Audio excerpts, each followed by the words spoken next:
Hello, and you are listening to The Book Was Better, the podcast where we talk about the book of the film. I'm Luke. I'm Lizzie. And this week we're talking about Garfield 2, A Tail of Two Kitties. Hey you, put down the popcorn and turn on the light. It's gonna be alright, my friend. In the end, take my hand. Trust me, the book was better. Holy crap, we are back after a little bit of a hiatus. My fault, entirely. Entirely your fault. But what a great way to come back with somebody I absolutely love, Lizzy Unpronounceable, someone that the listeners love, and then to balance that out, something that I absolutely hate, Garfield. Garfield 2, no less. That's not true. You love Garfield. A second helping of Garfield. Maybe I'm coming around on Garfield. I began to think about that, actually. I was watching the film, and it's awful. Yep. But then I was thinking about Garfield and thinking Garfield really is the most, innocuous thing.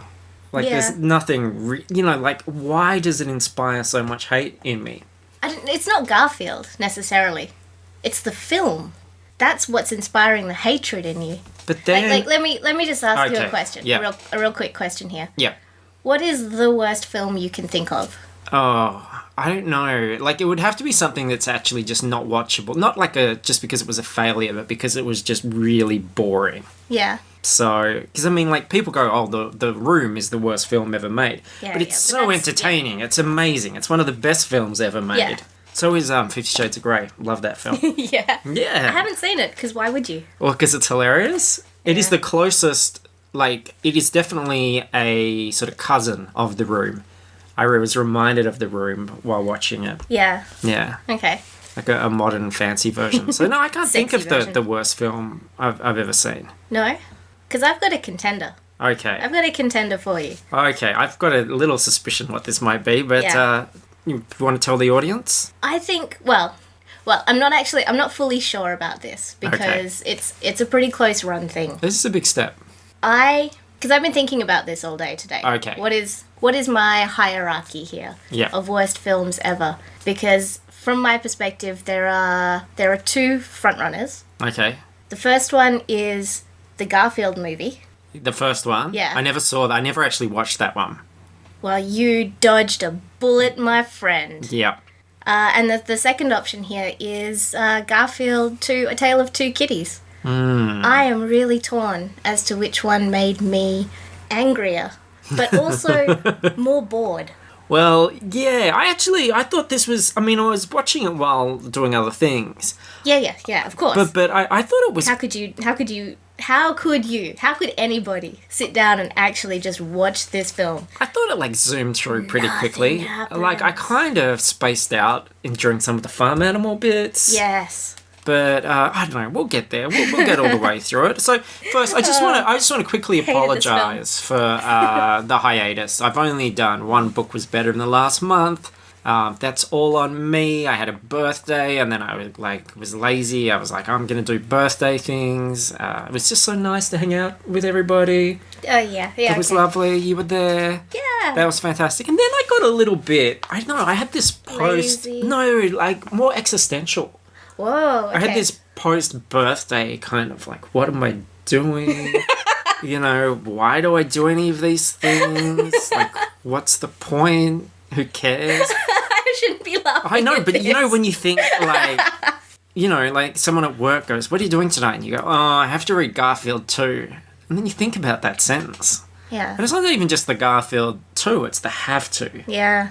Yeah. Why do I have to? And then you think, what does anyone get out of this? Least of all you, who gets dragged into this, bit of madness. And then I think it wasn't even my madness to begin with. It was Jess's madness. Yeah, exactly. She was the one, let's do the one ruining podcast everyone's about lives. novelizations. And then, now I'm going to have a baby, handball. She had an exit strategy. That's Yeah. your problem. She You don't got have out. an exit strategy. I don't have an here. exit strategy. No. You're right. I don't. I'm kind of like just stuck in this thing. So here I am. I'm Groundhog reading. Day. I'm 39 years old, for fuck's sake. And Happy I'm. birthday. Oh, thank you again.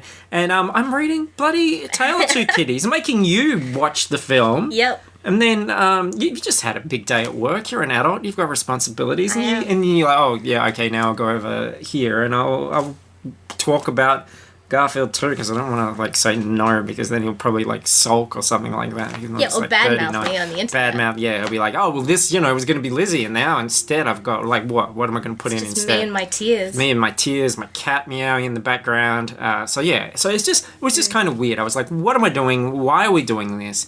How does anybody benefit from snarky comments about Garfield 2 novelization, a film that our listeners haven't seen, don't care about? It is on YouTube. It's not for us. If you wanted to watch it, I don't know why you would want to watch it. I was kind of, I was sort of unsure. But no, here we are. I'm kind of feeling, the fact that you're here, that makes me feel a lot better. That we're going to go on this journey. You and I, these episodes always have a few tangents and things, which I love. So let's get in, because I'm sure it's going to be a long one. All right. Well, let me just prepare. So All right. First off, I've got cat earrings in. Oh, yes, lions. Yep, in little fact. lions. I'm a Leo, by the way. Oh, was Not it your that- birthday? It was my recently? birthday recently. Really? Yeah. I don't give a fuck about astrology, but my birthday is really important to me.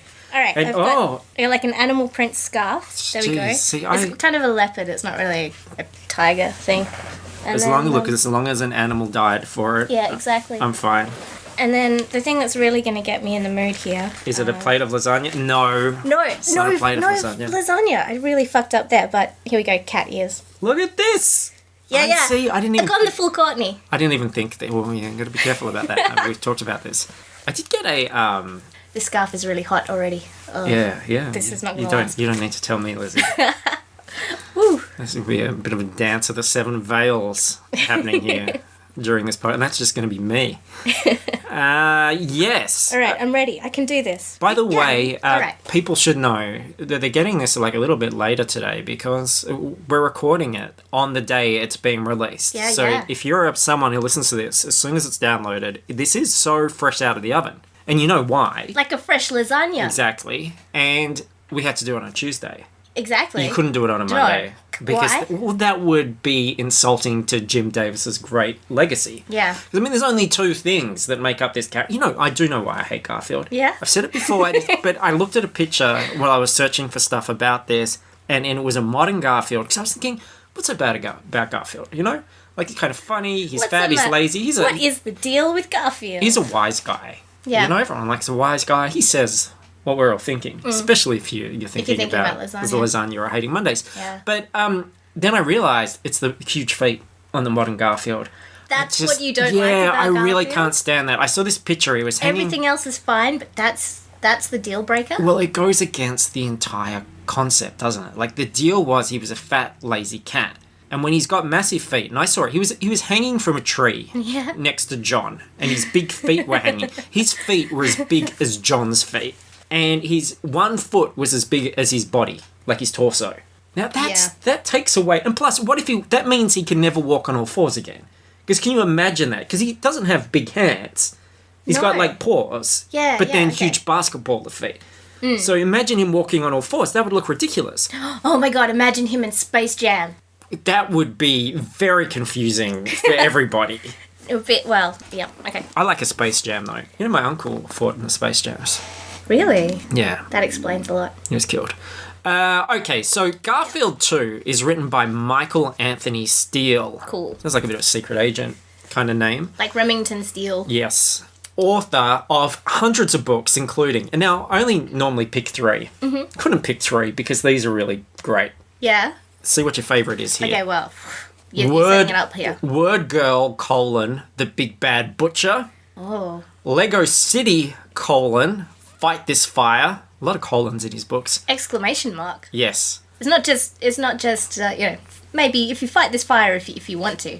This is you better fucking fight that fire. Speaking of Lego fighting City. fires, Firehouse Dog, the movie novel. I didn't even know that was a movie. We should look into that. Ooh. Winx, you ever seen a colon wink? Winx, Hidden Secrets. I'm intrigued. Tonka, I'm a great big monster truck. Yes. I like the sound of Oh, that. I want that. I did, like, page 1 is just, I'm a great big monster truck. Fuck you. I'm a fucking huge truck. The Naked Brothers Band, Cry Wolf with 2 Fs, which I imagine is like a reference to one of their names or something. No, I don't know probably a anything typo. about the Naked Brothers. All of these have been quite kid-oriented, but the Naked Brother Band? Yeah, very misleading though. They're not naked on the cover. It could be a class action suit there. They might have even been wearing class action suits to hide their nakedness. I like the birthday suit if you're going to wear a suit. Did I because it was my birthday recently. Really? I'm a Leo. Like just recently? Yeah, just recently. I think Wow. you were there. At least someone I who don't remember that. looked very much like you. Doppelganger. You were very drunk. My twin. I was very drunk. My drunk twin. Hamtaro, calling all hams. Hams. Calling all hams. Hello. Who doesn't like a big plate of hams? God gives you friends. If this was a really highly produced show, that would be the record scratch sound. Suddenly. Yes. Not the hams one. That's totally fine. And Chuggington, the Chugger Championship. Ooh. That reminds me of my birthday. Yeah. Chuggin won the Chugger Championship then. But look, God gives you friends. The copy on the cover is twins Gracie and Drew spend time with their friend Box the Bear, playing, pretending, discovering, and learning. At the end of the day, they remember to thank God for a gift that doesn't come in a box. So it's not Box the Bear. Yeah, well... Not that friend. No. In my youth, I used to think of myself as a gift that would come in a box. Yeah, I find this really odd. I don't know Box Bear as a character. No, this isn't real. This isn't a real book. It's a real... Yeah, well, I don't know if, if there's a market for it. I don't think that Christians, even fundamental Christians, would seek this out. Because I was thinking... You said you were thinking about something all day today. What was it? Is that Garfield, lasagna? Garfield, You're thinking about lasagna all day, something like that. Oh, about the movies you hate. Oh, yeah. Yeah, so I was thinking last night when I'm looking at this, and I'm thinking about America and the fact that, people don't seem to want to read or be able to read or go to school. Sweeping generalization. Like cafeterias and things like that. Yeah. We're going to get to that in this Burgers. book. Yeah, exactly. Lasagnas. And I thought, they're a fundamental Christian nation because they don't want to read more than one book. Yeah, just that one good book. They're like, I read that book. Yeah. It'll make me read another book. To be fair, it is a very long book, and it does have a lot of words in it. Well, that's why you only do a little bit at a time, and it takes your entire life. Yeah. Because It's also quite confusing, because although there are a lot of words, there's only really one word. You know what that word is? Ham? Yes. Yes. Got it in one. But spoiler alert. Yeah, because isn't church like a book club where they do the same book every week? Oh my god, I've never thought of that. It is, isn't it? It's like... Whoa, it's mind blown. Remember when Jess said, hey, you should do a podcast about novelizations, and she said the first one is Over the Top. Yeah. Sylvester Stallone arm wrestling. Yeah, I remember Imagine that. this is episode 133 and we're still talking about that book. Imagine. That's church for you. At least as far as I'm concerned. Yeah, roll that one around in your head for a while. I'm just saying, there's a lot of good books out there. Yeah. Why just stick with one? Why don't hotels in that little drawer just mix it up a little bit? Yeah, like 50 Shades of Grey. 50 Shades of Grey one week. Maybe Garfield, The Tail of Two Kitties. So we can have this copy. I'll Yeah. donate it. All right, the beginning. We have to actually do this book. It's a Yeah, short okay. book, so if you're All right. worried that we've just spent too much time, don't worry. We're fine. We're on We've track. got plenty of time. We're doing this live, basically. Doing it live. Garfield stepped onto an ornate balcony and into the warm sunlight. He raised a front paw and waved to his cheering subjects below. Thank you, he said. You're too kind. I love you all. Servants draped a fur cape over Garfield's shoulders and handing him his sparkling royal scepter. A jewel-encrusted crown was slowly lowered onto his head. The cheering swelled as rose petals floated down from above. John's voice drifted down as well. I want you to know that you're the most important thing in my life, he said. Garfield nodded in agreement. My life had no meaning before I met you. I was incomplete, John continued. I guess what I'm trying to say is, will you marry me? Record scratch. Garfield's eyes popped open. He glanced around and saw that he was not on a high balcony addressing his loyal subjects. He was actually lying on his chair. It had all been a dream. All right, chuck it out. Where do we even done. fucking start? Do you see? This is the thing. Do you remember when Garfield was a cat? Not really. Like when he wanted cat things. Like he used to lay in a beam of light. Yeah. Yeah, or like And he had a little box that he sat in. sat in a box. He would like cling Yeah, to the little- screen door, get his teddy bear. claws caught. Yeah. Teddy bear that he Yeah. cuddled, which is the most adorable thing a cat can do. So why does a cat want a fur cape? Like cats are made out of fur. It makes absolutely no sense to me. Yeah. Well, it's conspicuous consumption here, you know. Yeah, I got my fur on, but I want my second fur on. Cats would be happy just licking themselves. They don't need all this. But look, unfortunately, John isn't proposing to Garfield, which, if they do a third movie, Yeah. Garfield, John getting married, trying to figure out how all that works. Yeah. California Adventure, I think that would be kind of cool. It would be a lot better. Instead, he's practicing to propose to token female Liz. You remember Liz from the original cartoon strip? Yep. The she's a vet. She's a vegetarian, yeah. She's a vegetarian. Yeah, I think she is. She was actually quite... I always thought she was quite sardonic. Yeah, she was sassy. Like, why was she putting up with any of John? Yeah, she was always drawn, like, with her eyes half closed and like, a sort of, just a tight mouth. Just really pretty tight. and she'd just be looking like, yeah, no, John. Which I think is one of the reasons I liked Garfield. Because I liked the comics with her in it. Yeah. Because, Liz- us Lizzies have to stick together. You gotta, yeah. Liz is my favourite. She's the best. Which is why it's kind of weird, the casting here, but and the kind of way she's portrayed. Yeah, the whole characterization in scare quotes right here. Yeah. Characterization of Liz. Yeah, Liz is very token. And I will say, though, that I wondered if Bill Murray, this time, because he knew what he was going into, got to do a little bit more of a spit and polish this time. I thought Garfield's lines at times were at least a little bit more astute, a little bit more kind of fun and wry, and a little bit more Bill Murray. Yeah. No? Yeah. Well, okay, convince me. Okay, look, here's an example. What do you say, John asked. You and me, husband and wife? Garfield shook his head. John, this is an awfully big step. I could be wrong, but I think there are some legal issues here. I did actually laugh at that bit. Yeah.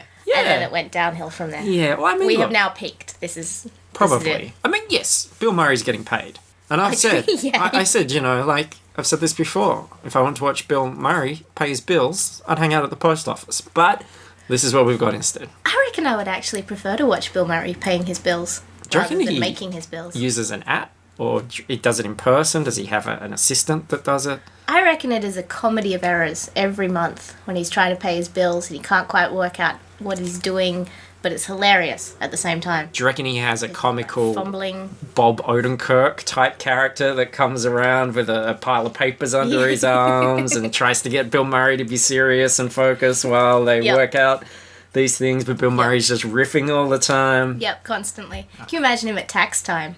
Oh, yes. Make that a film. Because basically for me, Bill Murray is Venkman. Venkman and Bill Murray are interchangeable. I've just got 8 words to say to you. Uh-huh. Bill Murray's Tax Time Netflix original series. Yes! There we go. Make it happen, Internet. So look, page 3, food enters the equation. But Fantastic. is it a delicious lasagna? He watched as John pulled a sizzling pan from out of the oven. From its wonderful smell, Garfield knew it was John's famous braised swordfish. Fuck is that all about? No doubt famous for all the wrong reasons. Famous braised swordfish. Can you get like a swordfish at like Walmart or wherever the Piggly Wiggly or wherever the crap John shops? Maybe. I guess so. Mind you, he has a cat. Maybe he doesn't know what a swordfish really is. Maybe John's just told him this is a swordfish. Well, there's some more clues to that as we go on. But Garfield then, like, already just starts doing this random crowd-pleasing shit for no particular reason, like this. Garfield played air guitar as John stomped into the living room. John's white shirt was covered in red wine. He turned down the volume and switched the music from loud rock to soft classical. I was kind of hoping that this would be the film where John just finally loses it, like he goes all Patrick Bateman at some point. Because he's always struck me as a man on that cusp. Yeah, definitely the comic version. Not in this film. Again, like, we can get down on Liz being poorly characterized or having, poor character arc here, but John is even worse. Starring Breckin Meyer isn't a phrase you hear too often, is it? Should be, though. He is dreamy. Yeah. What about he was in a remake of John Travolta and Christian Slater's Broken Arrow, but it was called Breckin Arrow. I would watch that. Breckenback Mountain. Yep, and he definitely plays both roles. Whoa. Ow! Yes, I would watch that. Liz arrives. Now, she's the only woman in this film, but we don't really stop to find out how hot she is, unfortunately, because in Garfield's eyes, she has a far simpler function. John and Liz had been dating for quite some time. It was sickening, but it kept John happy. And Garfield knew that a happy human is a generous with the feud human. Now, I had this question when I sort of saw her come in, because I thought Garfield's a pet, and does he do all the pet things? Because he used to do all the pet things. Yeah. So I thought, does he watch Liz and John have sex? And if he does he have like a hilarious monologue, like, as he does that, commentating the whole time. In a monologue, this wry Bill Murray kind of thing. And he would have all these, like, slipping the salami kind of references and things like that. But then, so I was kind of going through that fantasy. I sort of opened up a Google Doc, started to write it out, riff on it. Wrote about 100 pages. And then I thought, no, I don't think John and Liz have had sex. No, not at all. And I don't think Liz even likes John. I don't know that she notices that he's there. Yeah. And Liz as well. I don't want to offend anyone, because as we said, she's our favourite character in the books. But in this film, she is as dumb as a box of stupid dumb hammers. I know. Like, she sees the red wine on John's shirt and she thinks he's been hurt. Like, this is Garfield too. It's not Boys in the Hood. Also, she's a veterinarian. I'm pretty sure she'd know what blood looks like. Yeah. Unless, do you think cats are filled with red wine? Oh, wouldn't that be wonderful? Maybe, like, squeeze them and... Yeah. Like a goon bag. I've had a cat for a long time, but I won't after tonight, if that's the case. I do think Garfield 2 might be the whitest movie ever made as well. Yeah. Yeah. Oh, yeah, definitely. So this is why yeah, especially this people one. Cause hate white people. this It's film. Garfield 2. And this book, really, it is just the script with the most minor of descriptions imaginable. Mm-hmm. So I guess maybe Michael Anthony Steele had a couple of Tonka truck books he was really eager to get on with. He had to race through. Didn't want to put a lot of time on it. Yeah. But Liz cockblocks John's proposal by blurting out that she's going to London tomorrow for a Royal Animal Conservancy fundraiser. Yeah. And John is so dumb that when Liz finally asked what his news is, because he said, come around, I've got to tell you some news. John... Also, a proposal is not news. That's not like, oh, hey, the news is, I'm going to ask you to marry me. Done. Yeah, that kind of spoils the surprise. Yeah. So when she finally, she puts him on the spot. Oh, what's your news? He says, I've house-trained Odie. Which really, for me, cemented the fact that Garfield is not the biggest pussy in this film. Also...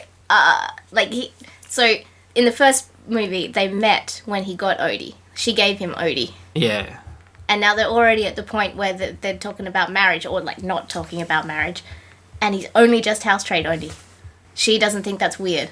That they've spent all of this considerable time, I would assume, it's, with a dog that's not house-trained. It's been about 8 years. And she's like, good work, you nugget. Well, she just wants to get out of there. She's there for about a minute. And she leaves. She doesn't have the dinner that he's cooked. And you think, could she not have phoned him, texted him right? this news? Why did she come over? That's... People don't travel across to somebody else's house to walk in and give them a minute of news and then walk out. No, because we live in the future now. Like, in the olden days, when you were on a horse, maybe you'd have to do that because there's no internet. But she could have sent him an email. arrived She could have WhatsApped him. in a carriage. Sent a picture like, this is what I look like, in case you've forgotten because you're a fucking idiot. And then speaking of dinner... John sighed and closed the door. Great, he said. He blew out the candles and shut off the stereo.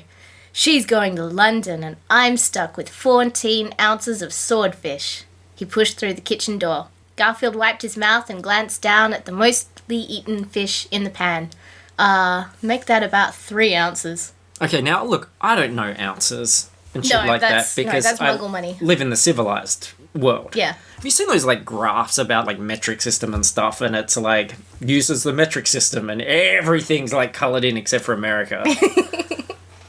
Because they're like, oh no, that's really confusing. It's like, you know, the temperature stuff, and you go like, yeah, 0, Yep. water freezes. Yep. 100, water boils. You can kind of figure Super out hard. everything else in between. So hard. You Yep. know?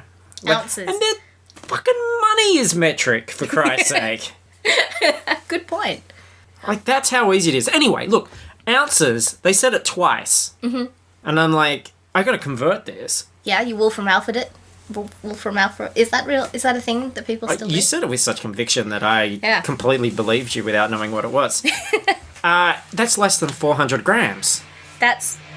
Okay, when I was like, yeah, I know metric. I don't know metric either. I don't know imperial or metric. How much is 400 grams? Well, a kilo is Oh, like... kilo of- It's like a tub of like margarine that's about that big. Okay, yep. So it's less than half of that. But this is supposed to be a swordfish. That's a tiny bit of swordfish. Yeah. That's not enough for 2 people. It's plus not enough your for 2 cat. people. And, like, it's not enough to even identify it as a swordfish. No, that's just a fish. That wouldn't even be the sword on the Or a front. side. Sword, yeah. Yeah. So, Also, in the film, it was a turkey. Whoa. yes, because, like, even the director recognized that a swordfish was a really stupid idea. And did this happen in the movie? I must have missed it. But in the book, Garfield refers to Liz as the L word, which might explain why she's not interested in John. Yeah, that would make a lot more sense. You should Anyway. factor that into your fan fiction. I will. It's on page 150. So idiot John decides to surprise Liz by going to London. Why? Why? She's coming back. She's there for a fundraiser, which weekend. makes no It's sense. one night. Yeah. She's going to London. She's coming back. You can wait 1 weekend to propose to this woman because if you propose and she says yes, you're gonna spend the rest of your life together. 1 weekend's not gonna matter. And if she says The whole no, movie makes no sense. you're stuck in London. Yeah, right? Yeah. And look as well, Americans having wacky adventures in London. I'm sure this will turn out well because I realise that America has so much to say about those stuck-up, civilised, well-spoken people of England. With Using their the metric food and their multi-syllable words. Yep. Oh my gosh, America's gonna rake them over the coals before this film's ended. Let me tell you. Oh boy. We're gonna see In some for a treat. champagne satire here. Very, very good. So look, Garfield hopped off the sofa and trotted upstairs after him. Well, not to worry, little John. After I save you from this nutty marriage thing, we'll still have time to sample that world-renowned British cuisine. He followed John into the bedroom and watched him pack. You do know the English invented the muffin, right? Oh, fuck you, Garfield. Fuck you. Other question, how does John afford this trip to London? Like, does he have a job? And if he has a job, how do they let him just suddenly go to London? Because remember that first Garfield strip? Hi, I'm John. This is my cat Garfield. I'm a cartoonist. Did you ever see him draw a cartoon? No. Have we ever seen the cartoon that he draws? No. Is the cartoon that he draws the Garfield that we read? That's a horrible thought. Garfception. Garception. Yeah, think about that. The hand drawing itself. Yes, that's some Escher shit. And John tries to leave Garfield in a kennel, but Garfield, of course, escapes. He empties John's clothes out of the bags, and he and Odie travel unseen in John's luggage, which mustn't go through any security checks at all, Nope. proving that America learned nothing after 9/11. Nothing at Therefore, basically signing a contract saying we get everything that we deserve. Also, I'm pretty sure that the luggage areas in planes aren't pressurized, so they wouldn't be alive. Yeah. Right? Yes. They would be a dead cat and dog. So in for your all bag. we know, the rest of the film, they're ghosts.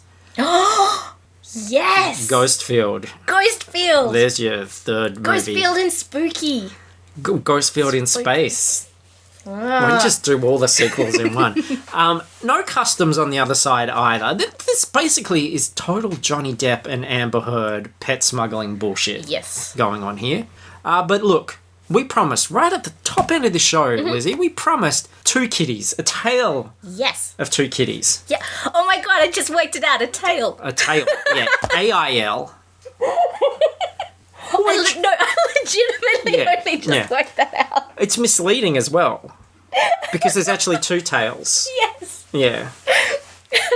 There are. Okay. I was hoping the second kitty that we saw belonged to Jennifer Love Hewitt, but No. no! No, this is a children's book and film, probably. Podcast. Not for adults, that's No, for well, sure. look, it turns out instead... We're going there. We're going from here. Lord Dargis took a deep breath and pushed away from the side of the pool.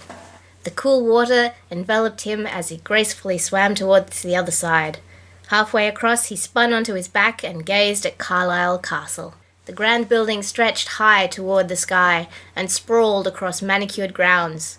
Dargis couldn't help but smile. Today was the best day of his life. Today, he would own it all. So, no, I didn't want to mislead everyone. This hairy Dargis character is not the other kitty. He's actually a very villainous Billy Connolly. Yeah. Who kind of looks like John Cleese when he first comes know, in. right? Yeah. Yeah. Time-traveling John Cleese. And he thinks he's inheriting all of this shit, only to discover that instead it's all been bequeathed to Prince. Whoa, what? No, not that Prince. Oh. No bat dance in this story. Instead, Getting my hopes up. it's this Prince. A large orange cat stood and yawned. He arched his back, stretched his hind legs, and shook his fluffy orange tail. There's the tail. His name was Prince the 12th, but he looked exactly like Garfield. What are the odds of that? Two cats that look the same I- in the world. You can tell this is a fantasy story because that would never happen in real life. And this cat is voiced by... Tim Curry. Yeah. You know how, like, Americans say curry? Tim Curry. No, well, they, like, when they're talking about curry, like, Do they say curry? curry. Curry. And they have problems with Not the U's. Curry. Having curry in a hurry. Vindaloo. Curry. Having a curry, having a fucking battered chicken, mate. When I was little, I didn't and couldn't read, so I didn't know that people whose name was Carrie weren't called Curry. I thought that they were the same. Like, that person's name is Curry. And I thought that's a delicious name. It's a little spicy. There's Cool story. also a whole bunch of annoying chattering farm animals outside the castle for some reason or other. Animals whose names, we're not going to remember all these animals. There's Winston the Bulldog, there's ducks called Eenie and Meanie, there's a mouse called I Claudius, What? a goose called Christoph, a Scottish hare called Mick Bunny, a Spanish bull called Bolero, Preston the macaw, and just all these like bullshit, overdramatic animals. They're just complaining all about Lord Dargis's screaming. And all of them are... So Garfield is the animated animal. in Yes. this. Garfield and Prince, Yep. both animated. Odie and the rest of these animals, all those horrible where they have real animals making motions with their mouths and stuff. Yeah. Blah, blah, blah, blah. All computer mouths. Yeah, probably computer mouths. Are they computer mouths, or is it like Mr. Ed style where they put a little bit of peanut butter or a bit of a wire or... Actually, now I'm trying to think if in the movie their mouths moved at all. I can't remember. Just all like telekinetic-y, not telekinetic, like Telepathy? Telepathic? telepathic. Yeah, that as well, probably. They didn't get all, it's not like telekinetic like the end of Curry. No. It's What? called Harry. Okay. So, yeah, just kind of like mix it all together. That was good. Put some rice on the side. The little mouse stood proudly and raised a paw above his head. But soft, I must needs lend an ear, he said dramatically. The fate of the estate I'll overhear. With a flourish of his thin tail, I Claudius spun and dashed for for the estate. A lot of English people speak in rhyming couplets. I don't remember that at all in the film, but to be fair, I don't remember a lot of the film. Did that happen? That is fair. Yeah, I think so. What I love about it is that I feel like Americans have a really great ear for how the British talk. Like in this example. The little hare coughed and sputtered as he crawled onto the bank.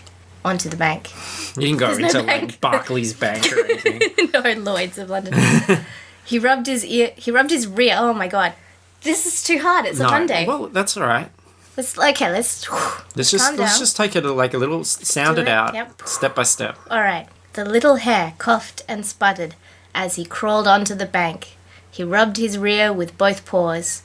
Oh, me bloomin' bottom, he whined. Oh, me bloomin' bottom. How often have we heard our English friends say things like that? All the time. And Dargis, turns out he got fuck all in the will, so now he has to make Prince. In the will. Like, we haven't actually explained anything about that plot point. Yeah. Somebody died and then... he thought he was going to get it all.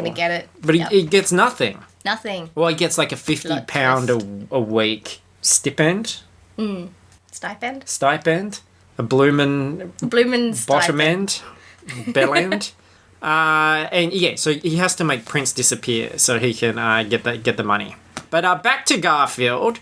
Bored, thought Garfield. Bored. I told you, he's not afraid to say what we're all thinking. That's a very good point. And John stalks Liz at the hotel. Naturally, she's kind of weirded out that he has appeared. I'm fine, John interrupted. He sat on the bed next to her and reached into his pocket. Everything's fine. See, the thing is... John struggled to remove something from his pocket. I have a surprise for you. It's a tiny penis. In a pocket. Yes.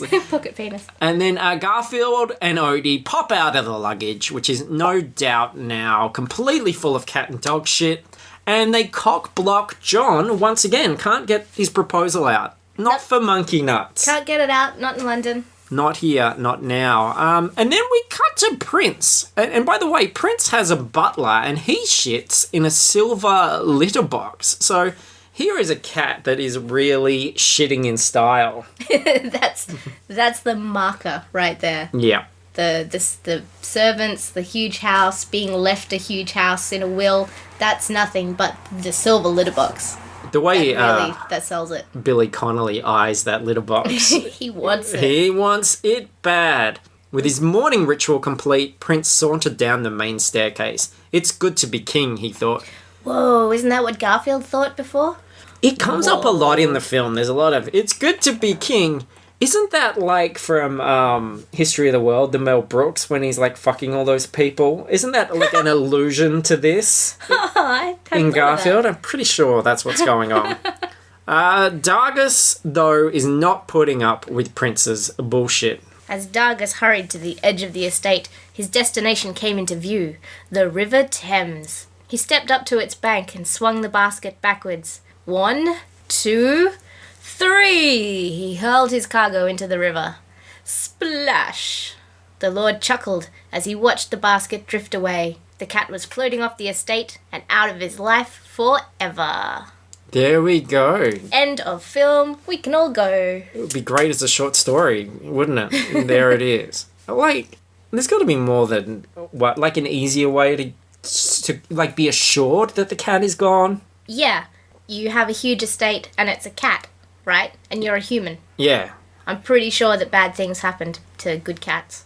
Or even just, like, put a brick in the basket or something. Mm. I've seen Milo and Otis. They went off and down the river. They had a grand adventure.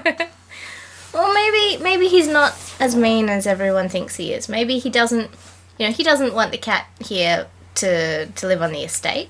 But he's quite happy for the cat to go off and have adventures. Maybe he's a hooker with a heart of gold. Exactly. That is exactly what I was saying. Back to Garfield and England, right? Am I right? Garfield changed the channel 3 more times and found he was back on the same channel. He pressed the button 3 more times and he still watched the same boring show about a boring game called snooker. 3 miserable channels. He tossed down the remote. I thought this place was civilized. England, right? Am I right? It's so medieval over there. America, you got your finger on the pulse. Yep. Pulse right now. Oh, and shit. You know how in Cars 2, that was the last one we did, wasn't it?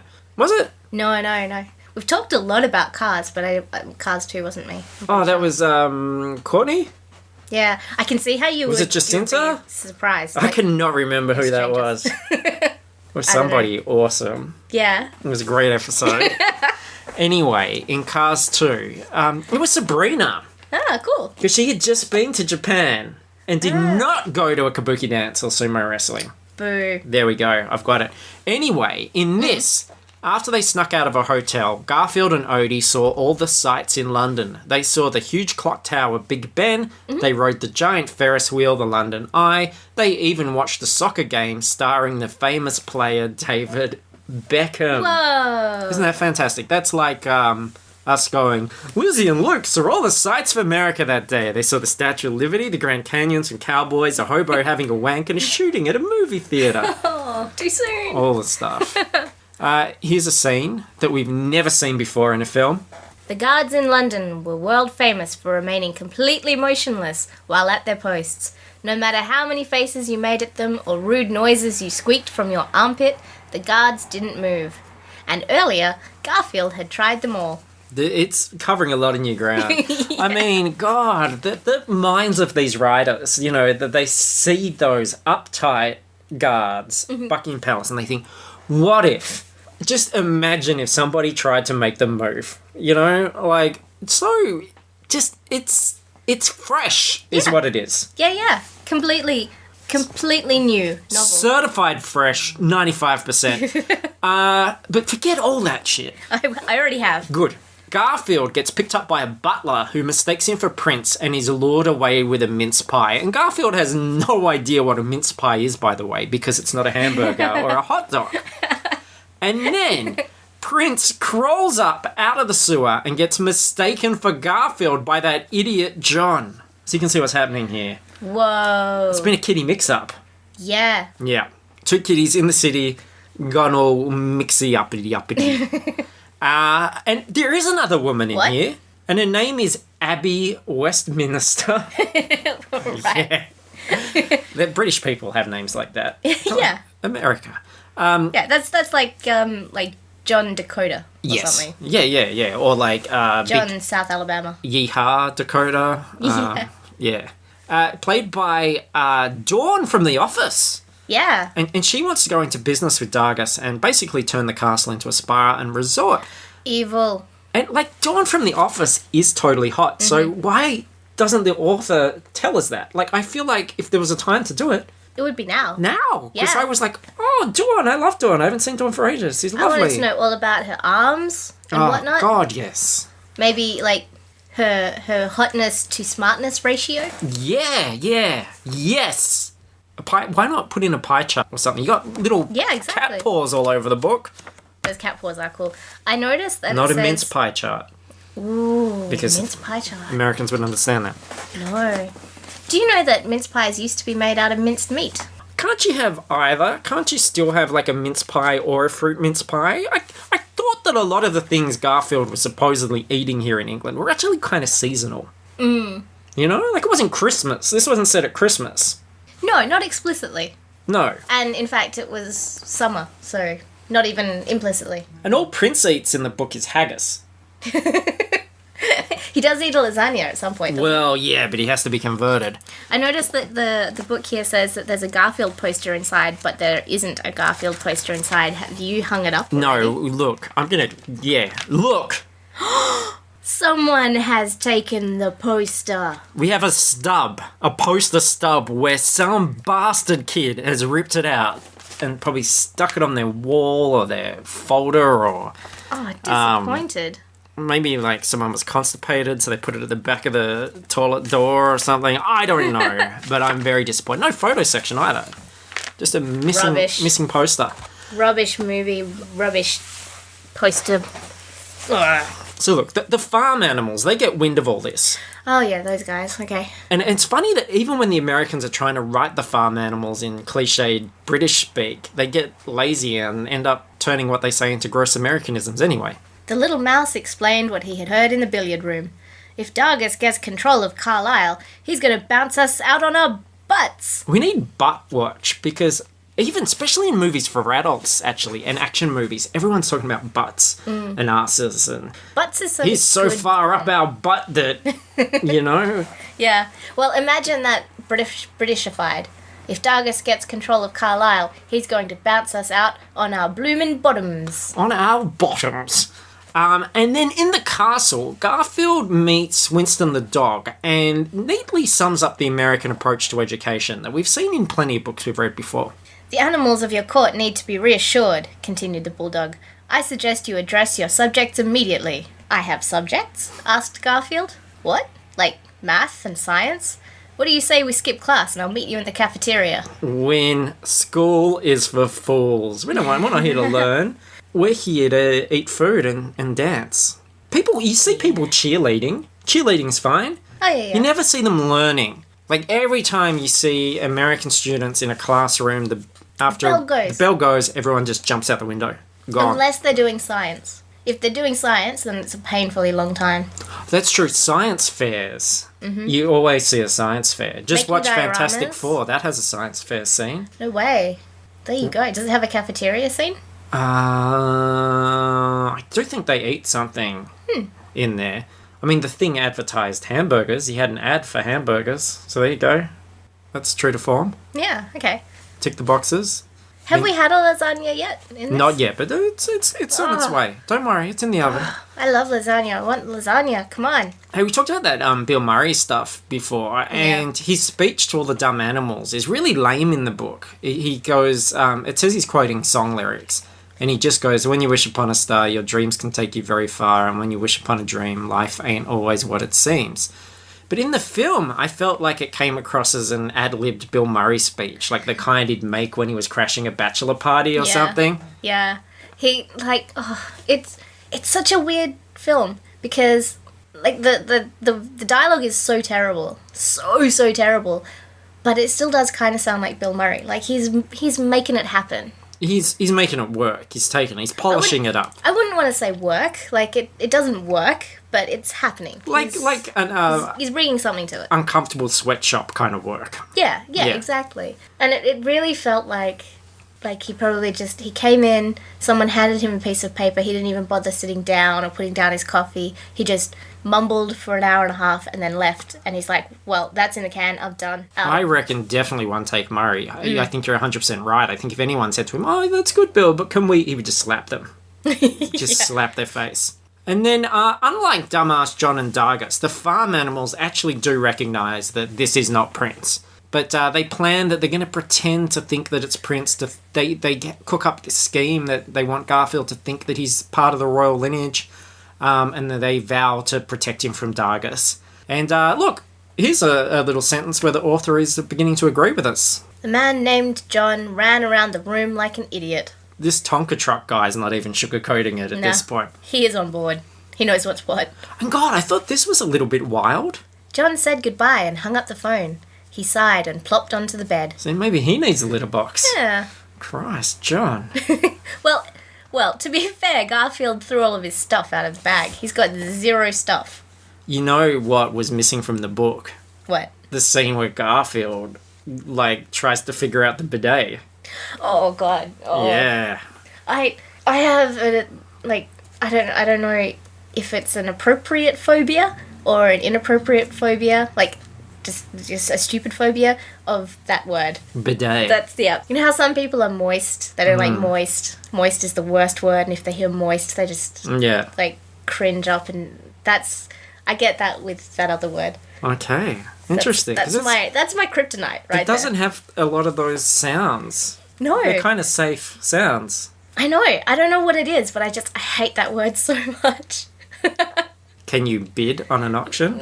Yes, that's fine. Okay, that's fine. All right. Yeah, that's fine.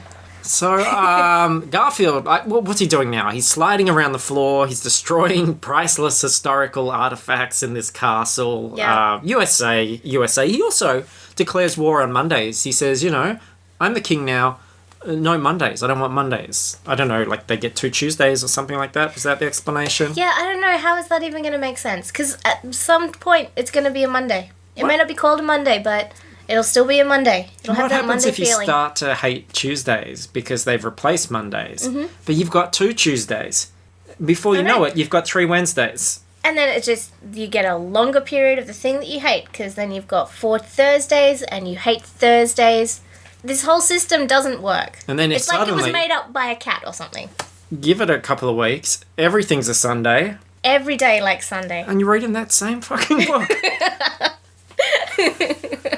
Crazy. So, and look, I've said it before. I'm going to say it again, really briefly. Why does he hate Mondays? He doesn't have a job. The next morning, Dargus hurled a dart at the troublesome cat. It stabbed him right in his orange chest. Unfortunately, it was only a painting of Prince. Unfortunately. Unfortunate indeed. See, this guy who wrote a book about the Winx Club and about how God helps you find friends. Oh, it doesn't matter, you don't have real friends and no one likes you. God likes you. God loves you. He thinks you're awesome, man. Everyone else, they beat the shit out of you. But God, he's a fan. He's not here at the moment. Probably not going to show up in your lifetime, but he loves you. Hey. Yeah. Yes, so Dargus, my voice went funny there, plans to have Rommel, which is a giant dog. Yep. Giant dumb dog. He's going to get him to tear Garfield to shreds. Such a convoluted plan. Yes. Why? But the farm animals give Rommel the scent of Dargus's pants instead. Oh. So, of course, this happens. He didn't notice the dog growling as it ran straight for him. Ms. Westminster, I was wondering if you'd like to pop around for some... Dargus did notice as massive jaws bit into his groin. Tew. So Dargus is completely Weird noise. Tew. Greyjoyed. Right in his Greyjoys. It's the groin in the book. In the movie, it's like his bottom. And I do think he says, like, oh, I've been bitten on the bottom. Oh. Like that. But yeah, in this, it's just straight for the cock. Dogs I wonder if that was in the script and It probably- Billy Connolly was just like, no, written like Not that, happening. yeah. The dog bites off your chop. not my junk. Garfield is hungry. Winston cocked his head. I beg your pardon, sire, but what is this lasagna you speak of? You've never heard of lasagna? Garfield hopped off the chair. Lasagna is God's gift to gastronomy. It's one of the building blocks of life and part of the past pyramid. What? Past the pyramid, that's my typo. But regardless, That still doesn't make any sense. It's one of the building blocks of life and part of the pyramid. the past the pyramid. Past the pyramid. What? Yeah, because lasagna's got pasta in it. Oh. So you know, like the food pyramid? Yeah. What if that pyramid was all pasta? It's very Right. conceptual at this point. I always thought he meant, like the Great Pyramids at Giza. They weren't made out of lasagna. Lizzy, where did you go to school? God, isn't this the thing? You criticize something and then you fall into that trap yourself. It's like I criticized how Americans say curry and then I said stipend. Yeah. You know what I mean? Like Yeah, you doofus. set traps for yourself. But regardless of what the pyramids are made out of, Yep. Garfield, an American cat, Yep. is teaching the British about pasta. Yes. Which one of these people live closer to Italy? British. Yeah. They do. Who's been around like a lot longer than the Americans? British. Just because the Americans don't know what a fucking mince pie is doesn't and can't figure it out by its name doesn't mean that the English don't know what lasagna is. Yeah, well, these guys don't, though. Look, the proof is in the pudding. Right here. In the pasta pudding. Yeah. Do they say pasta or pasta? I don't know. I think British people say pasta. Pasta. Yeah, that's weird. I don't That like kind of that. depends where you're from. Pasta. Because, like, I got an English friend who says, oh, we're going to walk down the path by the grass. Whereas a lot of other people say path by the grass. Yeah. Yeah. It's regional. Yeah. To be fair. Like, Yeah. considering they invented the language, they love to fucking mangle it. The British. Well, it's theirs to mangle. That's They're true. allowed to. That's fine. It's got it. If you've got it, flaunt it. And in this tiny book, there is literally about 5 pages of farm animals making lasagna. Like a duck is making lasagna in this book. And then they're all like, holy shit, lasagna is the best thing ever. We have never had cheese and meat and sauce before and never dreamed of combining them. No. I gotta stop you here. This is the truest thing I've ever seen in a film. This scene that's just like slow motion making pasta and there, like there's a lot of eggs in it. I don't think there are that many eggs, but like the end product, just this huge vat of pasta with its beautiful bechamel sauce. Oh, that is the good shit right there. It is. Lasagna. I was a convert by the end of it. I didn't care that a duck had its beak in it. I was like, hey, speaking of which... Hey, it's a fancy duck. It's probably quite clean. Let me go on a little bit of a tangent. And that duck said that it didn't understand what a pond was. So that duck is highbrow. That duck knows nothing. Exactly. It's the Jon Snow of ducks right there. It's 2 Game of Thrones references. Right there. Yeah. You're cutting edge. It's the zeitgeist. What can I say? Look, I saw something worse. Suzanne and I had dinner out on Friday night, and there wasn't a duck in the kitchen. Was it something to do with your birthday? Maybe? No, it wasn't. It was kind of like after. Blew my mind. But we went to this little place. I'm going to criticise what happened there, so I won't mention that it was called the East Village in the city, which sells, like American-style food. And while, of course, all the ribbing we do in America is good-natured. It's only when it comes out of the books. In personal life, I'm not ribbing America. It's only when I'm reading these books and they get my dander up. But, I had like this pulled pork burgery thing, and it was good. Mm-hmm. But we sort of sat down, we got the drinks menu, we're thinking, don't take the drinks menu away. It's Friday night, we didn't have to drive home. Well, we're gonna do this. Yeah. But Suzanne's like, I'm gonna have a soft drink to begin with. Let's take it easy, and then let's see what happens. That's very smart and adult. So she gets like a bottle of like it was like Agrum blood orange or something. Mm-hmm. We're sitting right. That is very adult. Yeah. Right there. Yeah. That is the fanciest drink you could get. Right near the bar. As we can see the bartender, he's a very professional gentleman. There's a woman behind him, a younger woman. She's, quite sort of outlandish looking. But I'm not saying this in a criticising way. I like to shoot outlandish models all the time. I love people with unique looks. She's got like, I shouldn't describe her actually because anyway, she opened the fucking bottle with her teeth, is what I'm trying to say. What? Yeah. What? Like, I'm watching, and she, like, gets the bottle and just goes crunk in her mouth. And I'm thinking, like, it's taking me, like, a second to sort of comprehend what I'm seeing. And then a waitress brings it out and puts it down. And we thank you, and gives me my drink. I've got a beer. I've got, like, some horrible Brooklyn lager thing. That wasn't horrible. It was fine, but it's not as good as, like, our beer. And I said, Suzanne, like, I think she opened that with her teeth.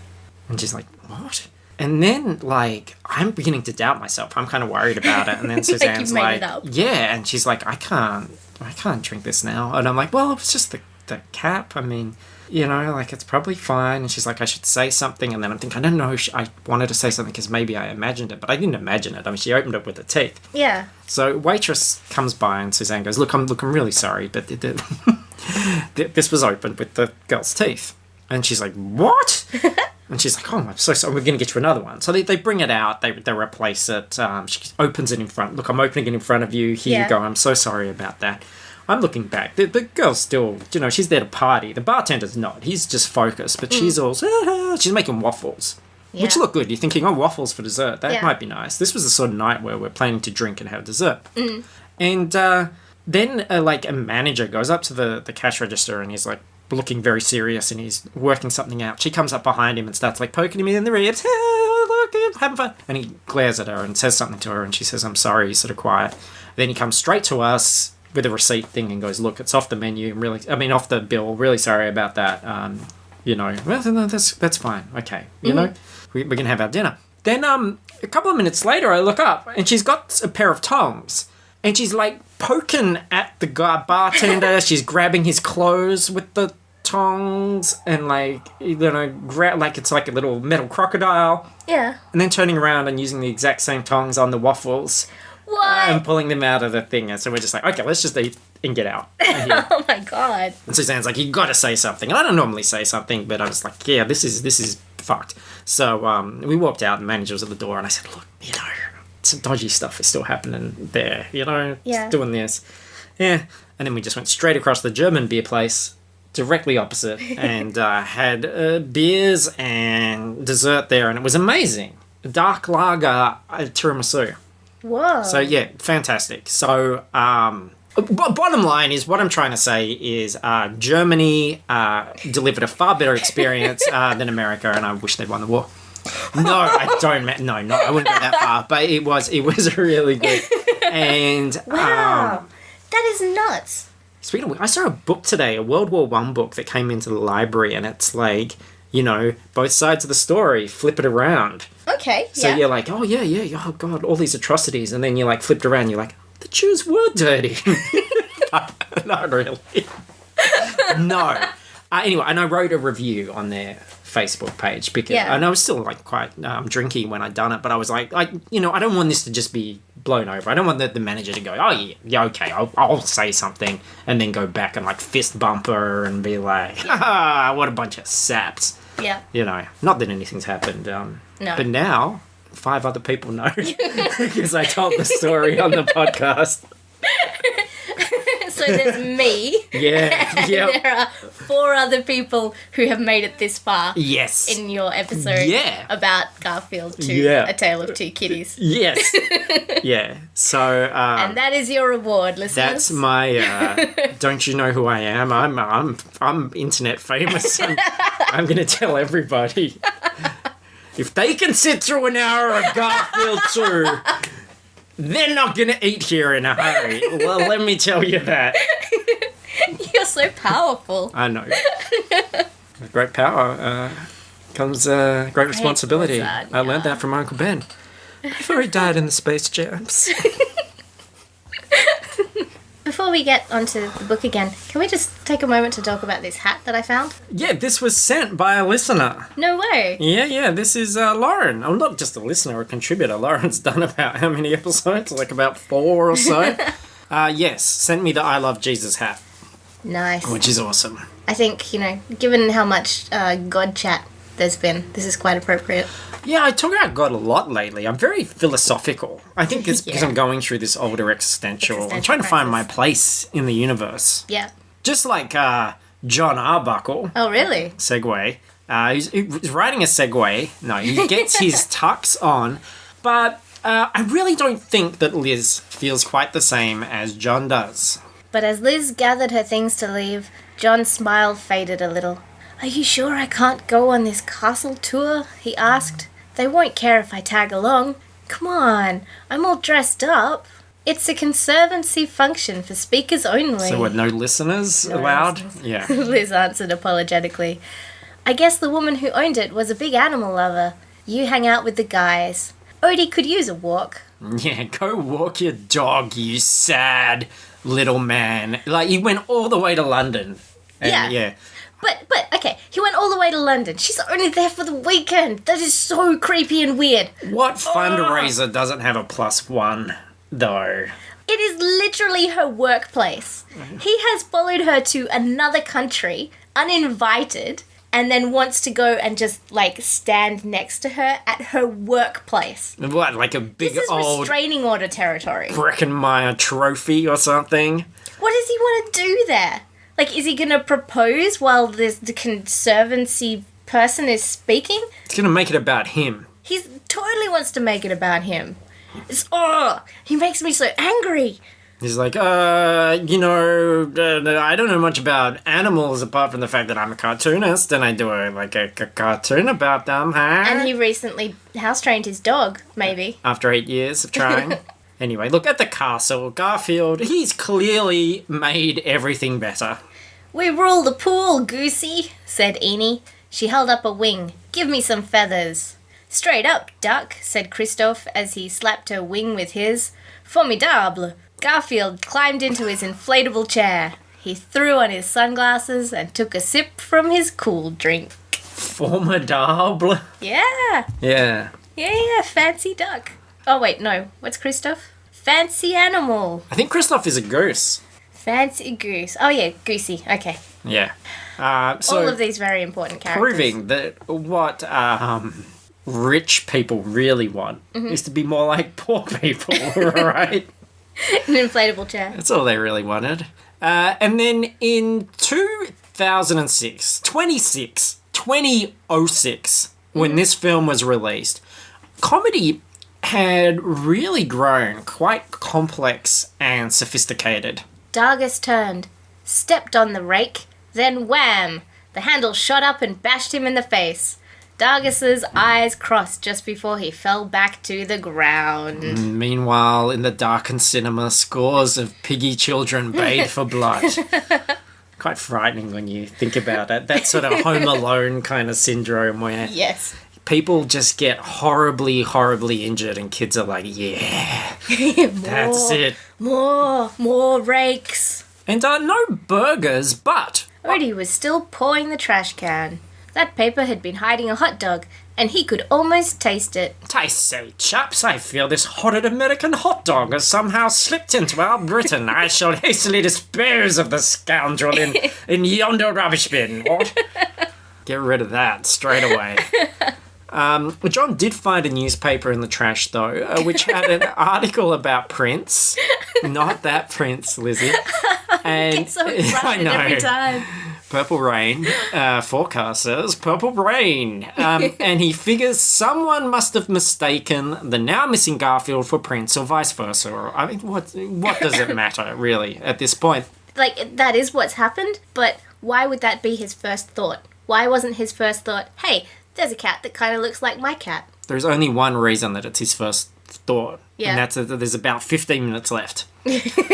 This is good, though. I like this sentence. The cat has made a fool of me for the last time, Dargis grumbled as he adjusted the small shield in front of his crotch. Yes. Makes no sense. It was a panty shield. He had a wound there, don't forget. And I had forgotten. He was losing a lot of blood. Look, fuck it. You know how this goes. All the characters, they descend on the castle for the final battle, which is, yes, animals comedically injuring Billy Connolly for our viewing pleasure. As he passed a suit of armour, the shield jutted out and smacked him in the face. Dargis sawed double and then crumpled to the floor. The cat strolled out from behind the statue. That's going to leave a mark. I love that there's always these messages in kid stuff. Like, there's this moralistic, you got to be a hero, don't be a bully kind of thing. But the instinct whenever you physically hurt someone is to say, like, an ice-cold, like, snarky line at their expense. It's not just enough that you physically hurt someone. You then have to, like, basically spit in their face afterwards. Yep. Yeah. Don't be a bully, but solve all of your problems with violence. And then also the... Have zero sassy one-liner. empathy afterwards. Yeah. Even Odie and John, even those two saps won in on this shit. Odie barked and darted towards Dargis. The little dog jumped up and bit Dargis right on the behind. Seriously, though, as a villain, like, what does Dargis honestly have to lose at this point? He has a twice smashed in face, he's got a chewed up dong, and his rectum is all tore up. Like, why not just go for it and take it to its logical conclusion, which is what he does, essentially, because when Liz runs in, Dargis has got a crossbow and takes her as a hostage. So, well done, by the way, to Jennifer Love Hewitt. This is the role of a lifetime. Yep, she spends the whole time either looking confused, giggling, or like this bit, but he holds her as a hostage for like 2 seconds and then she just kind of wanders off. Well, she gets saved by a ferret. Oh, of course. The man jumped, That old trope. jerked, and gyrated, but he couldn't get the ferret out of his pants. And then John does what all American heroes do to their defeated enemies at the end of movies, especially children's movies. Liz broke free as John charged across the hall. He punched Dargis and the man fell to the floor, unconscious. I really hope Dargis presses charges at this point, because he would own John. Yeah. He would just be able to, like, destroy him. Yep. And then women, of course, absolutely lap up that sort of heroic shit. Oh, yeah. John shook his hand in pain as Liz ran to him. That was amazing, she said. I sure hope you punch more people when we get married, maybe even me and the kids. John's like, I feel so... And he says something like, I've never felt better. He's like, yeah, I got my punch on, and now I just want to punch people. Like, shortchange me? Fucking grocery man? Smack! so weird. And then John proposes after Garfield has the ring box in his mouth. That's just as bad as opening a bottle with your mouth, as far as I'm concerned. And then Garfield slid across the room and landed right next to a large boombox. He pressed a button and loud rock music erupted from the speakers. Soon everyone was dancing. Mr. Hobbs and the solicitors danced. Smithy danced with Prince. All the animals danced. Odie ran to the middle of the floor and danced right along with Garfield. doesn't that sound like absolute hell? Like, that just sounds like the worst place to be ever in the world. And the ending, chapter 28. Let's read this thing. On the return flight, Garfield and Odie didn't have to ride in a cramped suitcase. They sat in first class right along with John and Liz. As the two humans sipped champagne and gazed lovingly into each other's eyes, the two pets did what they did best. Odie took a nap, while Garfield finished his second helping of lasagna. John leaned forward and tapped Garfield on the shoulder. Travel is great, but it sure is nice to be going home, huh, buddy? Garfield didn't reply. Instead, he tugged the uniform of a passing flight attendant. When the man stopped in the aisle, the cat held up his empty plate. "Please, sir," he said in a British accent, "I'd like some more." Finger on the pulse. Oliver Twist. What a twist. John reached forward and examined the tag around the cat's neck. Prince, he asked? Your prince? Not that prince, though. Oh, shit. Well then, where's Garfield? Asked Liz. As the airplane made a giant U-turn in the sky, the real Garfield was back in England with cape, crown, and scepter. He stepped onto an ornate balcony. He raised a paw and waved to his cheering subjects below. "Thank you," he said. "You're too kind. I love you all." The cheering swelled as rose petals drifted down from above. Garfield adjusted his crown and smiled. "Hey, it's good to be the king." Cats, nature's rapists. And that is the end. That was Garfield 2, A Tale of Two Shitty Kitties. Yeah. Where we go. So I've got to ask you, Lizzie, I always do. Yeah. Was the book better? Oh my god, this is a very hard question. Think carefully. You know, that film was awful. It was very bad, and I did not enjoy it. And it's hard to think that anything could be worse than that. So I'm going to have to say the book was better. I'm going to go for the film, Bill Murray, for the win. Now, surprisingly, and I actually don't mean that sarcastically, I thought there'd be a lot of Amazon reviews for this because people reach for that low-hanging fruit. Yeah. But none. No. No Goodreads, nothing. So I'm like Googling it and just Garfield, Tail of Two Kitties, trying to find it. And I just found this little blog post, which, you know, when you just look down at the summation of Google results, Yeah. something just catches your eye. And I thought, I'll share this instead. So Okay. here we go. Post is entitled Sunday Surprise Time. And it was April 7, 2013. That's right, this week's movie is Garfield, A Tale of Two Kitties. I'm a lifelong fan of Garfield and enjoyed the first movie, so I had no issue when the wife decided this would be my movie for the week. She wants a divorce! God, get into counselling, sort that out. Say, look, my wife told me I had to watch Garfield 2. That is grounds right there. Yeah. Holy shit, why would anyone do that to anyone? And I read it out just so you feel good about yourself and you realise how, great life is. No, I feel so bad for this person now. I feel like yeah, their life that they are living. Yeah. Can't be worse than John Arbuckle, though, right? Yeah, true. I don't really relate to that John Arbuckle. This is a great film. All right. Well, look, thanks everyone for listening. Book was better. Hopefully now the scheduling is sorted and I won't be escaping and missing again. It'll be all happening. Next week, young Courtney Coulson returns and we are reading Hook. Spielberg's Hook. You know, I was looking for pictures of Thudbutt. What? Thudbutt? Thudbutt is the name of the big fat black kid in Hook that No turns way. into a ball and rolls around. And there was an action figure of him. Really? Yeah, so I was on eBay going, like, how much is a Thudbutt? Because I imagine... How much is a thud butt? Yeah, I imagine he was the hottest. It sounds like something you'd say in Amsterdam or somewhere. Isn't it? Hey, how much for a thud butt? Yeah, I imagine that thud butt at one time was the hottest toy at Christmas. Like everybody, Christmas list, poor old. You can imagine that year, you're a Santa Claus in a mall. Yeah. All day long, kids are whispering thud butt in your ear.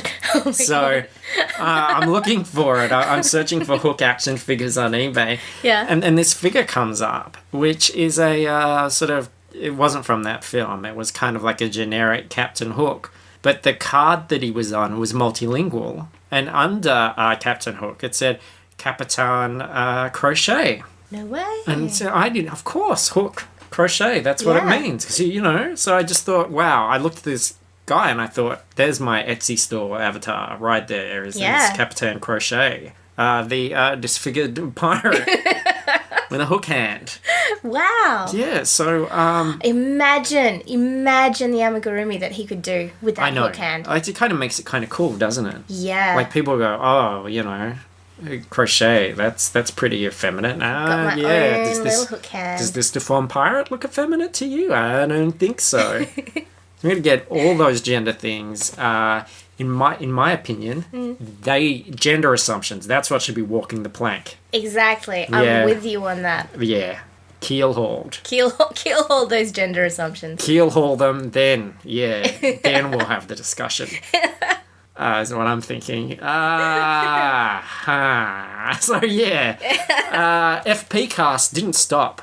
Listen to FP Cast. We just reviewed Fantastic Four. I say reviewed. We just like punched it for a while. Listen to that show. Look, everything is at fruitlesspursuits.com or geekvision.tv. Thank you so much to the Patreon subscribers. That's been just amazing. That's continuing to grow.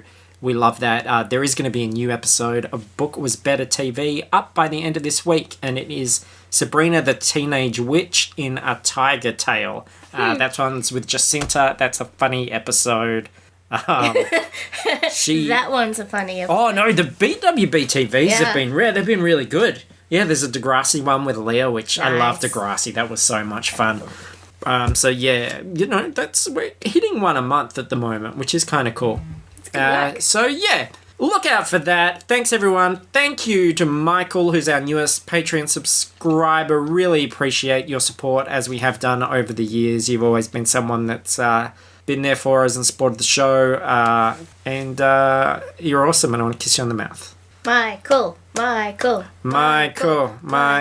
Yeah, there we go. See, it's worth $2 a month. And yeah, that's it, Lizzy. That's it. What have you got? Anything you want to? Oh no. Do you know what I've been doing with my time? What? I've been watching Garfield. Oh, and whose fault is that? Jess. Yes. So selfish. All right, so we'll. Shall we just maybe catch you on the flips?